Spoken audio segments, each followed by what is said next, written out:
Hello friend, एक बात निकल के सामने आ रही है। ब्रेकिंग न्यूज़ ये है फ्रेंड कि जो स्टेट ऑफ हुर्मुज़ का जो रास्ता है जो कि ईरान के बॉर्डर के तरफ पड़ता है, सऊदी अरब की तरफ पड़ता है, उसको फ़िलहाल जो वो बंद कर दिया गया है, ऐसा ईरान की तरफ से बयान आ रहा है। तो यहाँ पे जो है इंडिया का जो सप्लाई होता है वो 13% इसी रास्ते से आता है। तो यहाँ पे मुश्किलें जो वो इंडिया के लिए बढ़ रही है फ्रेंड, और इसका नेगेटिव इम्पैक्ट जो है वो स्टॉक मार्केट में देखने को मिल सकता है। तो यहाँ पे क्या करना होगा भारत सरकार को? ऐसे न्यूज़ में ये भी आ रहा है कि भारत सरकार के पास कुछ हफ्तों का तेल रिजर्व भी है। तो देखना होगा फ्रेंड कि किस तरह से जो इंडियन गवर्नमेंट है इसको हैंडल करती है, क्योंकि अगर इसी तरह से युद्ध बढ़ता रहे फ्रेंड तो तेल रिजर्व भी ख़त्म हो सकता है। तो यहाँ पे जो प्राइस है ऑयल का और पेट्रोल डीजल का, ये काफ़ी महंगा हो सकता है अगर इसी तरह से सब कुछ चलता रहे, बंद नहीं होता है तो फ्रेंड। क्योंकि अगर इंडिया दूसरी जगह से तेल लेगा तो वहाँ से उनको काफ़ी महंगा पड़ेगा, जैसे रूस है, अफ्रीका है, यूएस है। तो वहाँ से लाने में, घूम कर आने में काफ़ी कॉस्टिंग पड़ जाती है। और यहाँ पे करेंसी जो है इंडिया का वो भी काफ़ी वीक देखने को आज मिला है। तो यहाँ पे ये भी एक नेगेटिव पॉइंट है। और जब इंडिया पेमेंट करेगा तेल को लेकर के तो वो डॉलर में करना पड़ेगा। तो यहाँ पे इंडिया को ज़्यादा डॉलर खर्च करने पड़ेंगे क्योंकि डॉलर का इन्फ्लो बढ़ रहा है।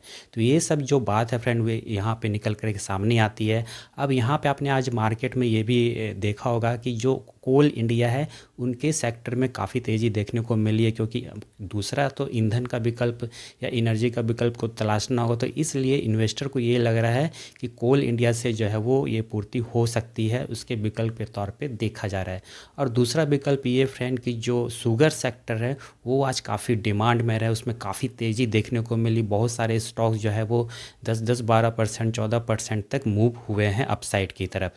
तो यहाँ पे जो है शुगर सेक्टर को ईंधन के तौर पे भी देखा जा रहा है, क्योंकि यहाँ पे जो एथेनॉल है यानी कि बायोफ्यूल, वो पेट्रोल में इस्तेमाल हो सकती है, ऐसा डिमांड सुनने में आ रहा है। तो इसका डिमांड बढ़ सकता है। तो ऐसे में निवेशक जो है इस सेक्टर को ज़्यादा अभी पसंद कर रहे हैं। तो आप भी इस स्टॉक सेक्टर को देख सकते हैं और इसमें आज काफ़ी तेज़ी देखने को मिली है। तो बायोफ्यूल यहाँ पे एक इम्पॉर्टेंट हिस्सा हो जाता है ईंधन के लिए, क्योंकि जिस तरह से क्रूड ऑयल का सप्लाई जो फ़िलहाल बंद है तो यहाँ पे जो असर है वो देखने को मिल रहा है। तो इस वजह से इन सब कंपनियों में, इन सब सेक्टर में तेज़ी देखने को मिल रही है। बाकी ओवरऑल अगर बात कर ले स्टॉक मार्केट के, तो आज निफ्टी जो है वो 24,500 के नीचे क्लोज हुआ है, जो कि 300 सवा 300 अंक गिर करके बंद हुआ है। और बैंक निफ्टी की बात कर ले तो 1000 बैंक निफ्टी भी गिर करके बंद हुआ है। तो सेंसेक्स में भी काफ़ी दबाव देखने को मिला है। स्मॉल कैप इंडेक्स का तो और भी बुरा हाल है, क्योंकि 2.5% 2% गिर करके बंद हुआ है। तो यहाँ पे जो स्टॉक मार्केट वो तो नेगेटिव है ही, लेकिन यहाँ पे जो अगर ईंधन के तौर पे देखें तो शुगर सेक्टर, कोल इंडिया जैसे सेक्टर भी काफ़ी अभी डिमांड में है, क्योंकि निवेशक को लगता है तो ये सब स्टॉक जो है वो सेक्टर जो आने वाले समय में अच्छा कर सकता है, अगर इसी तरह से प्रॉब्लम जो वो क्रिएट होता रहे क्रूड ऑयल को लेकर के। और अगर क्रूड ऑयल महंगा होता है फ्रेंड और बाहर से कहीं से मंगाना पड़े यूएस वगैरह से, तो वहाँ पे इंडिया को ज़्यादा पैसा पेमेंट करना पड़ता है। तो इससे जो है इन्फ्लेशन रेट इंडिया में बढ़ सकता है, यानी महंगाई दर बढ़ सकती है, जिससे कि लॉजिस्टिक सेक्टर पे असर पड़ेगा।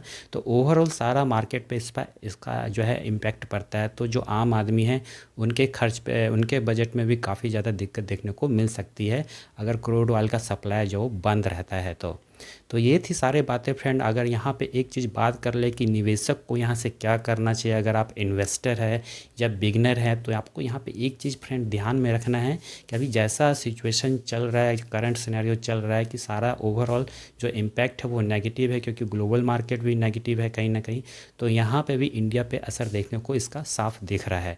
तो यहाँ पे इन्वेस्टर को बहुत सोच समझ के अपना इन्वेस्टमेंट डिसीजन लेना चाहिए। और मुझे अगर ऐसा लगा है, मुझे लगता है कि यहाँ पे जो है वो इन्वेस्टमेंट जो है वो फ़िलहाल अवॉइड करना चाहिए, क्योंकि अगर यहाँ पे कोई भी अगर रिकवरी का संकेत नहीं मिल रहा है तो ऐसे में जो है फ्रेंड जो कन्फ्लिक्ट है मिडिल ईस्ट में और भी बढ़ सकता है, लंबा हो सकता है। तो ऐसे में मार्केट पे प्रेशर बना रहेगा। तो यहाँ पे एक चीज़ यही ध्यान रखना है कि कुछ भी अगर पॉजिटिव न्यूज़ आती है, कुछ मिडिल ईस्ट में कन्फ्लिक्ट को लेकर के पॉजिटिव न्यूज़ आती है, या वो बंद होता है या बंद होने की बातचीत के टेबल पे आता है, तो यहाँ पे जो है रिकवरी का फिर वो जो है काफ़ी तेज़ हो जाएगा। जी हाँ फ्रेंड, जैसे ही युद्ध बंद होता है या कुछ बंद होने की पॉजिटिव न्यूज़ आती है तो यहाँ पे स्टॉक मार्केट में रिकवरी भी बहुत तेज़ देखने को जो है वो मिलेगी। तो ये सब चीज़ें हैं बात फ्रेंड। तो फ्रेंड अगर वीडियो अच्छा लगा तो वीडियो को लाइक शेयर कर दीजिए, क्योंकि मैं इसी तरह का लेटेस्ट अपडेट आपके साथ शेयर करता रहता हूँ। तो चलिए फ्रेंड, मिलता हूँ आपसे अगले वीडियो में। वीडियो देखने के लिए धन्यवाद।